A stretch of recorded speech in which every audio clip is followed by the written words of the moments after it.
Sagrada Escritura es alimento para los bautizados y tener un conocimiento sobre la persona de Jesús. Esto nos lleva para madurar en la fe, en su saber y hacer. Hago esa diferencia, saber y hacer, como servidores de Cristo en el Evangelio. Segundo, nos permite comprender la Biblia como palabra de Dios, es decir, un mensaje actual y actuante para nosotros, para que ilumine nuestro caminar como discípulos. Tercero, nos introduce en el conocimiento de la persona de Jesús e ilumina nuestro caminar junto a Él. Y cuarto, necesitamos poner cimientos firmes y ser verdaderos discípulos, como también para poder dar respuesta de nuestra fe.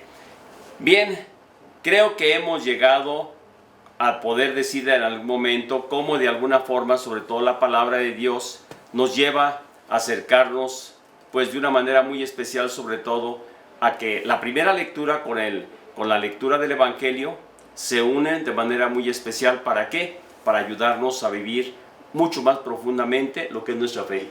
Yo creo que tenemos también, en el sentido sobre todo del centinela o lo del faro, igual que el faro, tiene la obligación de hacer señal, de hacer sonar su sirena, el centinela, hacer oír su voz.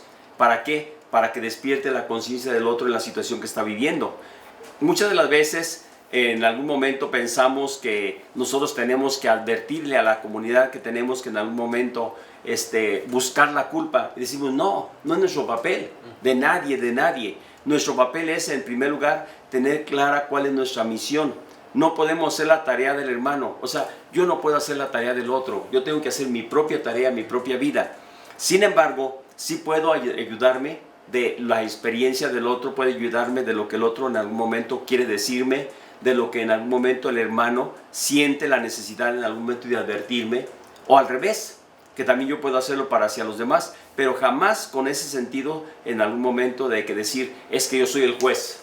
Jamás podemos hacer eso. No conocemos ni la mente ni el corazón de la otra persona para poder en algún momento decir, es que hiciste mal, sino más bien pensar de qué manera en algún momento estamos actuando. ¿Para qué? Para que mi hermano se sienta sobre todo bien y que podamos ayudarlo para que corrija, para que cambie de actitud, para que en su vida sobre todo su conciencia se despierte y le lleve a actuar con mayor sobre todo generosidad. No podemos hacer también por otra parte la tarea de despertar en otro la responsabilidad. Hay algunos, cuando llega la tormenta, reniegan, despotrican, insultan, le echan la culpa a otros, y esto a veces precisamente tenemos que decir cuántas de las ocasiones se convierte en una situación en la que simplemente la persona se ilumina, pero por otra parte agrede, ofende. Y en ese sentido jamás va a abrir el camino para la relación, para el amor, para la comprensión, y la situación en lugar de mejorar se agrava. Se va a perder aquella situación de esperanza que en algún momento se tenía para luchar. Por el contrario, se ve agravada. ¿Por qué? Porque se le está dañando, se le está ofendiendo y lastimando. Creo que por ahí tendríamos que mirar un poquito más, sobre todo en ese sentido, cómo a veces actuamos y que tendríamos que cambiar de actitud ante la relación del prójimo, del hermano. Creo que tenemos ahí en este sentido también, en algún momento, nadie puede decir que no tiene una misión en la vida. Por otra parte, tenemos que decir que dentro de la vida de la iglesia y la sociedad hay personas que tendrían la obligación de cumplir esta tarea. Pero todos tenemos la responsabilidad de ser centinelas para ayudar y enseñar, conducir y encaminar. Ciertamente, ahí es donde entra uno de los temas, el amor por excelencia. Nadie puede decir que su obligación es condenar, sino al contrario, todos tenemos que decir que nuestra obligación es amar. Y una de las cosas tenemos que tener muy clara sobre todo es develar de alguna forma las mentiras, los disfraces de honestidad, desenmascarar las injusticias, descubrir la maldad que a veces existe en todas esas triquiñuelas que a veces solemos hacer en nuestra vida. ¿Y para qué? Para que en algún momento solamente pues estaríamos deformando la misión a la que se nos ha confiado. Hay otras cosas que debemos convertir también. En lugar de ser criticones exacerbados de los demás, tenemos que ser personas que en algún momento no faltemos a la caridad. La misión no es condenar, sino animar a lo que tú decías un poquito antes, animar a aquel que con fatiga y esfuerzo va dando tumbos en busca de la verdad. Creo que esto lo tenemos constantemente, sobre todo pues en el caminar de la vida, darnos cuenta que como comunidad nadie puede vivir aisladamente.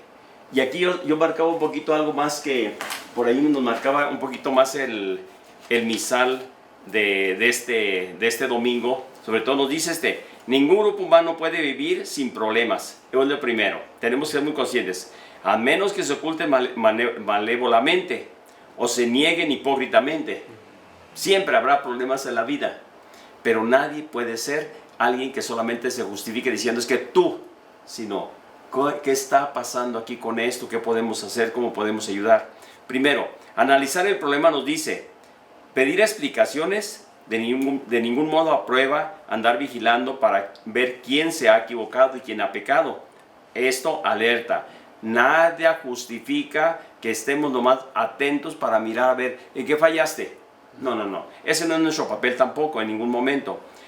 Yo siempre les digo con esto, aunque tú veas el pecado de tu hermano que es tan grande como el tancítaro que está al frente, que no se puede ocultar, ¿sabes qué? Tienes la cercanía con la persona, lo que tú dices hace rato. Habla, acércate a él, platica con él. En algún momento ves que eso no es posible porque no tienes la cercanía con la persona, ora y pide por él, pero no chismes. No hables de él, no hables ante los demás. Es que mira, fulanito, sutanita hicieron esto. No, ¿sabes qué? Disculpan, se equivocó, él se equivoca como yo me equivoco y como tú te equivocas. Y en algún momento actuamos y pecamos de manera diferente. Eso es lo que puede pasar en algún momento. Otra de las cosas, reconociendo primero que nada que el otro es un hermano al que le debo caridad. Así de breve y de sencillo. Y pues como conclusión ahí en ese sentido, pues no chismear. Creo que nadie nos pone como jueces, nadie tiene de toda la verdad, nadie en algún momento conoce la mente y el corazón de la persona, por lo tanto, ¿por qué tenemos que meternos de esa manera? ¿Para qué? Para que en algún momento querer ser jueces del otro. Cuando en algún momento también tendríamos que decir cómo romper la coraza del individualismo. Pues en primer lugar, sabiendo y buscando el bien común, amando. No podemos hacerlo de otra manera. Alcanzar ese objetivo nos tiene que llevar también en algún momento a que busquemos no mis intereses, sino los intereses de la comunidad, los intereses del otro, mirar con confianza que en algún momento, si no lo tenemos de esa manera, confianza, amor, caridad, servicio, entonces minamos la confianza y destruimos todo, dañamos. Jesús nunca está de acuerdo ciertamente con el pecado. Él siempre va a rechazar eso, pero ama al pecador y lo tenemos bien claro.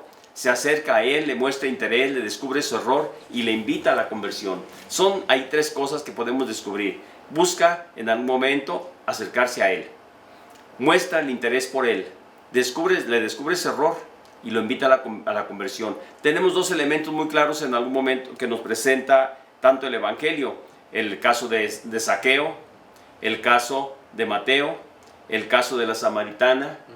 Tenemos el caso de los mismos apóstoles, que en algún momento Jesús les hace ver cómo están actuando. A Santiago y a Juan, ¿qué les dice? Hijos del trueno. Dice, basta ya. A Pedro. E incluso le llega a decir con aquella palabra, tú piensas como el domingo pasado precisamente lo leíamos. Dice, apártate de mí, Satanás, no porque Pedro fuera el diablo, sino la manera de pensar no es precisamente la de una persona que está conociendo a Jesús realmente. Por eso dice, apártate de mí.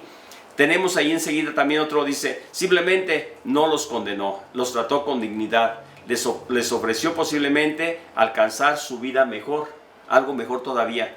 Cristo no estaba de acuerdo ciertamente con las injusticias, las denuncia, pero no condena a las personas, sino que ofrece caminos de luz. ¿Para qué? Para que las personas vayan descubriendo constantemente lo que en algún momento significa ese encuentro con Él.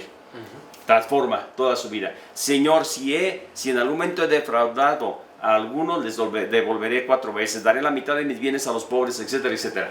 Entonces, todos esos elementos yo creo que nos ayudan para comprender la actitud de Jesús.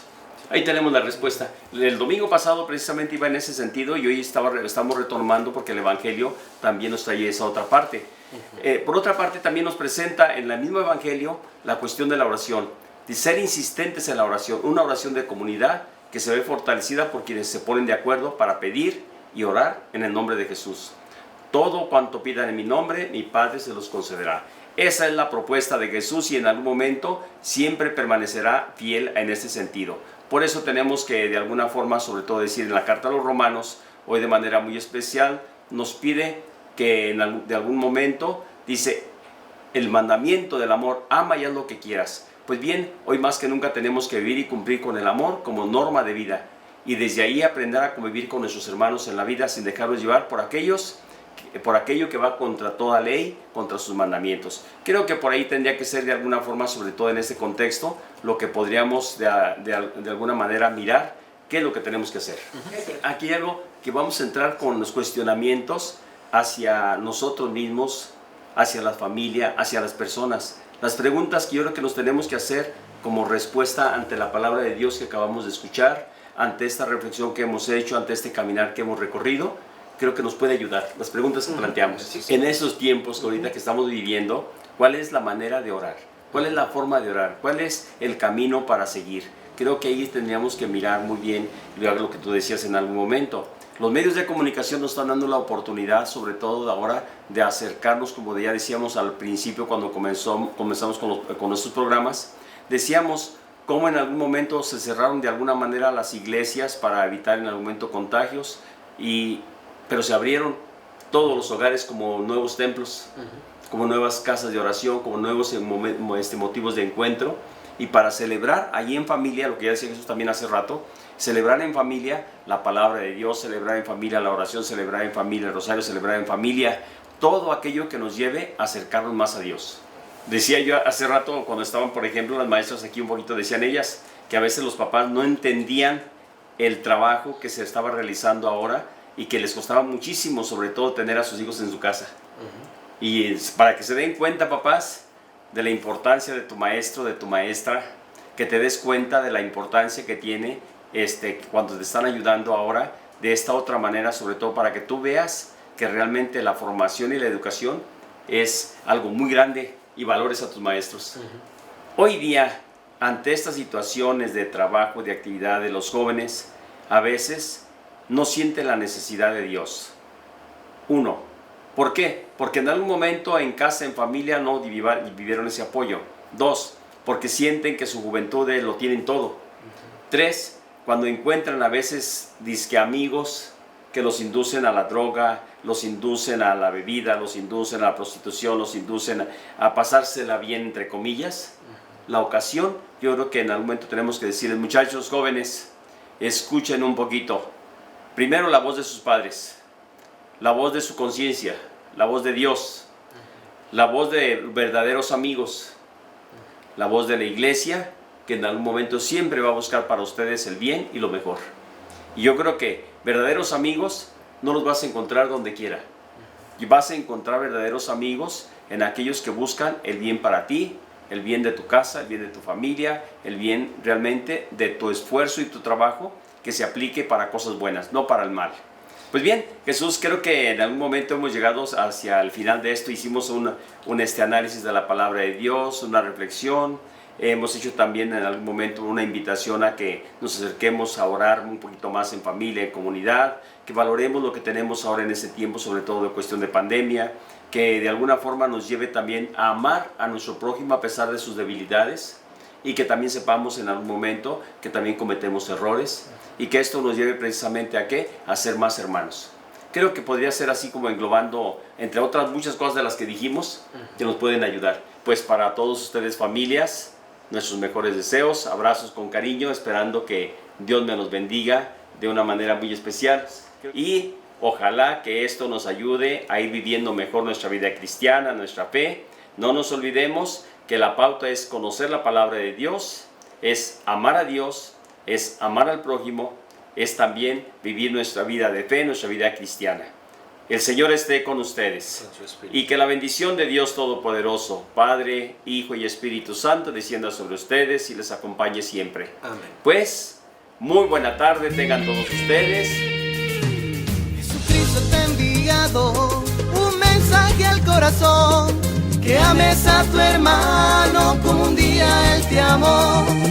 Escucha este llamado para unirte a la misión y unamos nuestras manos como iglesia del Señor. Invita a tu familia a vivir en comunión, regala una sonrisa y no niegues tu perdón. Permanezcamos juntos.